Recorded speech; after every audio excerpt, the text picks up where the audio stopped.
Machine में डालने के लिए इसको यहाँ से काटते हैं, काट के ऐसा उल्टा करके ये मशीन में होता है ऐसा डाल देते हैं। अब डालने के टाइम पे ये जो कोई भी चीज़ नीचे गिरेगा उड़ेगा, तो पूरा एनवायरनमेंट डस्टी हो जाएगा फाइबर से। अब ये डस्टी हो जाने के वजह से उसने तो मास्क वास्क प्रोटेक्शन कुछ पहना नहीं है, तो ये प्रोटेक्शन के लिए इसके पास देखिए ये फाइबर छोटा है, तो ऐसा ये सांस में भी यही जाएगा, ये लंग तक पहुंच जाएगा।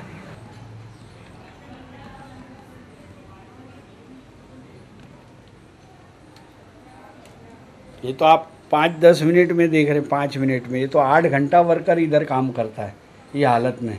8 घंटे में उसका बॉडी ने तो कितना एक्सेप्ट किया है। अब वो 8 घंटा। Raghunath Manvar, a former employee of Torrent Power, has been instrumental in documenting cases of asbestosis at 2 major industries in Ahmedabad. During his time at Torrent Power, he confronted the management about the poor work environment at the plant. He has since been creating awareness among workers about occupational health and safety. 10 साल पहले कोई को मालूम नहीं था कि asbestos इतना dangerous है, क्योंकि हम लोग खुद एस्बेस्टोस से खेलते थे, एक दूसरे को मारते थे, एस्बेस्टोस के पानी में भिगा के बॉल बना के मारते थे, हमको भी पता नहीं था।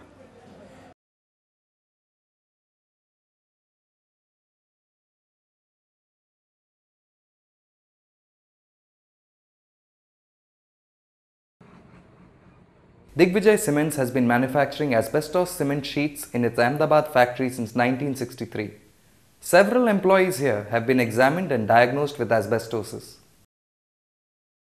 அந்த இடத்துல வந்து இந்த ஃபைபர் அது வெளியிலிருந்து வருது, சிமெண்ட், இந்த கெமிக்கல் பவுடர், இந்த பிளேஸ் பவுடர், இதெல்லாம் மிஷினில் மிக்ஸ் பண்ணி அதை இந்த மாதிரி அட்டை செய்யுது, மேலே போட்டுருக்கனால இந்த மாதிரி அட்டை செய்யுது.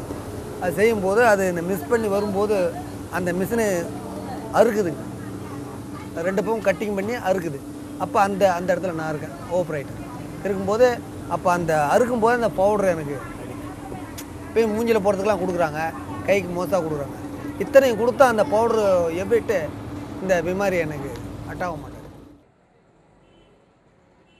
Occupational health specialists have diagnosed Chinnappan as suffering from asbestosis, but medical officers appointed by the company have repeatedly misdiagnosed cases of asbestosis as TB or asthma.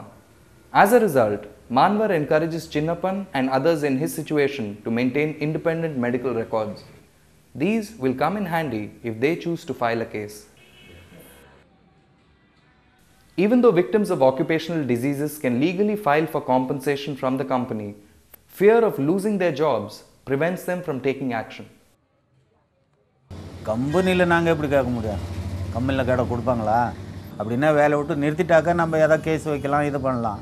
இப்போ வேலை சாலுவில் இருக்குது, நம்ம போய் கம்பெனியில் இப்போ போய் பைசா கேட்க முடியுமா? அதில் போய் பைசா கேட்க முடியாதுன்னா அப்படின்னா இஎஸ்சி மூலியமா அப்போ இவ்வளோ ரூபா எனக்கு செலவாகிச்சுக்கு மாதம் பைசா கட்டுறீங்களா அப்படின்னு சொல்லி இன்கொயரி பண்ணி எதாவது இது பண்ணலான்னு பார்க்குறோம். At Torrent Power, asbestos is used as insulation in the boiler and turbine departments. Here again, the stories of workers are frighteningly similar. One case that stands out is that of Naren Prasad Mehra. For the 27 years of his service, little did he know of the dangers he was bringing back home day after day. चारों बाजू से powder उठता था, चारों बाजू से, और वो हमारे श्वास द्वारा अंदर भी जावे, आँख में भी जावे, कपड़ों पे भी आ जावे, ऐसी पोजीशन। पानी पियो तो पानी नहीं अच्छा लगे, आँख में सफ़ेद सफ़ेद जम जावे, ऐसा होता था। उन्होंने तो आज तक भी नहीं बताया था, वो तो बोलते थे टीबी है तुमको। आज तक भी हमारे उसमें टीबी लिखा है, और टीबी तो 90 दिन में ख़त्म हो जाता है इलाज कराओ, पर हमारा तो आज तक 20 बरस तक भी नहीं ख़त्म हुआ। ये कंपनी से एकदम पाउडर रहता था शरीर में, और आने के जब कंपनी से आवे रोटी खाने तो उसके बाद में क्या होता था कि बहुत बास आती थी हमको, बास आवे और कपड़े झटके तो पाउडर गिरता, फिर हम कपड़े धोवे, उस टाइम पे हमको उल्टी होती थी कि बहुत बास आती है क्या, फिर कैसे भी करके हम धो के डालते थे, क्या करें। Mehra was diagnosed with asbestosis. Shortly after, his wife was also found to be affected due to secondary exposure.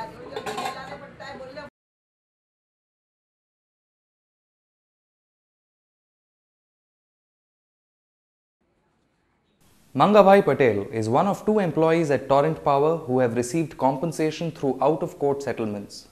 In 2008, when Patel was in hospital, Manvar was forced to approach the company for help. हाँ पैसा મળ્યા મને સાહેબ મને શાંતિ છે હા માં બીજો મારે મળતા હોય બીજા પૈસા મને સારું મારે દવામાં ખર્ચા કરતા દે. Kishan Goplani was not as fortunate. He succumbed to asbestosis in 1996, a year before the High Court awarded him an interim compensation of 25,000 rupees.